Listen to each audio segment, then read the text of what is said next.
இப்போ நாம பார்க்க போறது டிப்ஸ் நம்பர் 1. தோசை வந்து நல்லா மிருதுவா கிடைக்கணும்னா, நீங்க வந்து உளுந்து அரைக்கும்போது அதோட 2 வெண்டைக்காவ சேர்த்து அரைச்சீங்கன்னா, தோசை நல்லா மிருதுவா வரும். இப்போ டிப்ஸ் நம்பர் 2. இப்போ தோசை மாவு வந்து இப்போ நம்ம அரைச்சு வச்சது வந்து புளிச்சிருச்சுன்னு வச்சுக்கோங்களேன். இப்போ அத வச்சு என்ன பண்ணணும்னு நம்ம யோசிச்சுட்டு இருப்போம். அப்போ அந்த டைம்ல அந்த புளிச்ச மாவுல வந்து நீங்க பொடியா நறுக்குன வெங்காயம், பச்சை மிளகாய், கருவேப்பிலை அதோட கொஞ்சம் தேங்காய் துருவலையும் சேர்த்துட்டு இத வந்து நீங்க பணியாரமா செஞ்சு சாப்பிட்டீங்கன்னா சூப்பரா இருக்கும். கண்டிப்பா இதையும் ட்ரை பண்ணி பாருங்க. இப்போ நம்ம இப்போ நாம பார்க்க போறது டிப்ஸ் நம்பர் 3. இப்போ வந்து நம்ம கிழங்கு வகைகள்லாம் வந்து நம்ம வேக வைக்கிறதுக்கு ரொம்ப நேரம் ஆகும். அப்படி சீக்கிரமா வேகணும்னு சொன்னா, இந்த மாதிரி ஒரு பாத்திரத்தில தண்ணி எடுத்துக்கோங்க. அதில உப்பு உப்பு சேர்த்துட்டு, இப்போ நான் உருளைக்கிழங்க வந்து ஊற வச்சுக்க போறேன்.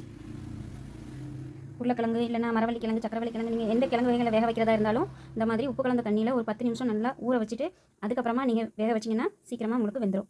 கண்டிப்பாக இந்த டிப்ஸையும் ட்ரை பண்ணி பாருங்கள். உங்களுக்கு இந்த 3 டிப்ஸும் பிடிச்சிருந்துச்சுன்னா, மறக்காமல் நம்ம சேனலுக்கு சப்ஸ்கிரைப் பண்ணுங்கள், லைக் பண்ணுங்கள், ஷேர் பண்ணுங்கள். தேங்க்யூ.